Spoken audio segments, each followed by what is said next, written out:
Bonjour tout le monde et bienvenue sur Loge Musicale. Aujourd'hui, on va parler livres et cinéma autour d'une saga culte aux États-Unis et un peu moins en France.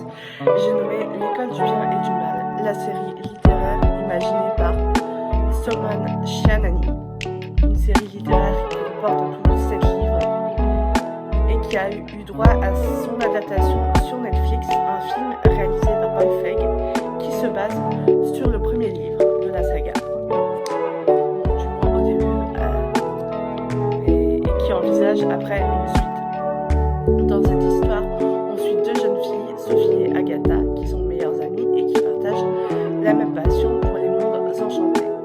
D'ailleurs, elles s'évadent régulièrement à la librairie dans les livres.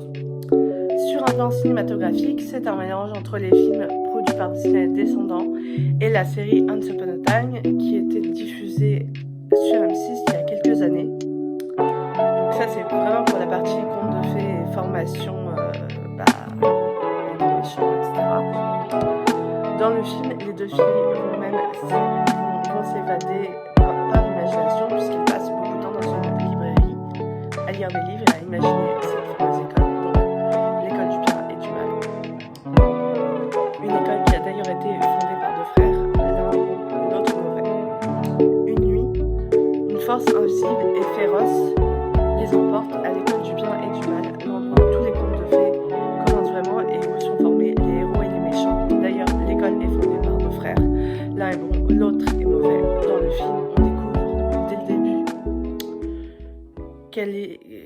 lequel des deux frères a gagné, alors que ce n'est pas mentionné dans le livre, ni à la fin, ni au début. Autre détail, l'augmentation des pouvoirs maléfiques de Sophie. Dans le livre, la jeune fille devient de plus en plus irritable et mauvaise et plus forte à cause de ses pouvoirs maléfiques. Alors que dans le film, c'est Raphaël, donc le frère mauvais, qui lui permet d'acquérir des pouvoirs et de devenir beaucoup plus puissante.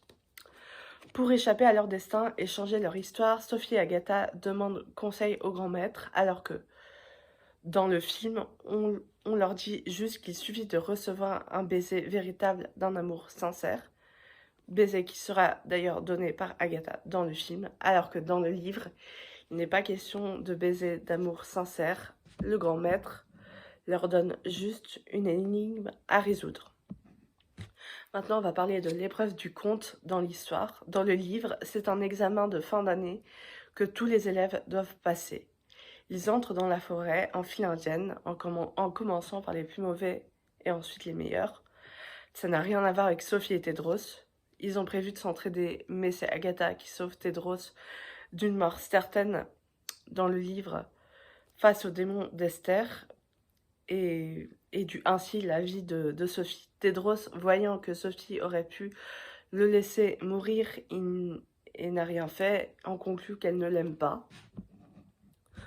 Dans le film, Tedros et Sophie sont mis à l'épreuve en s'aventurant seuls dans la forêt, puisque en réalité, Sophie est mauvaise, Tedros est un prince charmant, donc bon, mauvais, ils veulent voir si...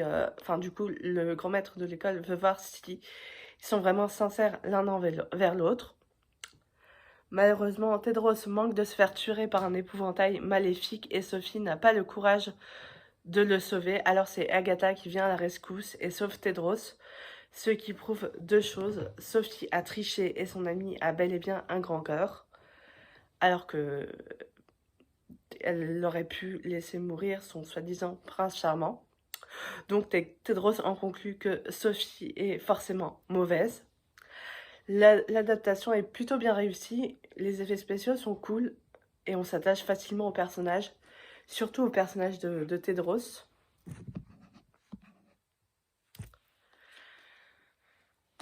Qu'est-ce qu'il y a d'autre? Sophie, dans le film, elle se fait couper les cheveux à un moment donné par la doyenne de l'école du mal, alors que c'est pas mentionné dans le livre. Dans le livre, comme je vous dis, c'est très enfantin, alors que le film est beaucoup plus adulte. D'ailleurs, la série littéraire est à partir de 9 ans, donc c'est très jeunesse, alors que le film est interdit aux moins de 13 ans, puisque justement il y a pas mal d'effets spéciaux, il y a des trucs qui font peur, c'est bien joué, etc., etc. Donc c'est interdit aux moins de 13 ans. L'adaptation cinématographique par Netflix, c'est aussi un moyen de redécouvrir les livres, et pour l'occasion, c'est Pocket Jeunesse qui a eu les droits d'édition. Donc toute la série est rééditée en France. Netflix a donné un coup de projecteur sur cette saga parce que personnellement je la connaissais pas vraiment, et d'ailleurs pour tout vous dire, je suis tombée dessus par hasard dans une librairie, et c'est après que j'ai découvert que Netflix allait en faire une adaptation. Je vous conseille d'abord de lire les livres avant de voir les films, puisque les livres sont beaucoup plus complets, beaucoup plus détaillés que le film, parce que dans un film, il y a toujours plein de détails qui sautent, il y a du montage, etc., etc., des scènes coupées, enfin, ouais, on connaît, hein.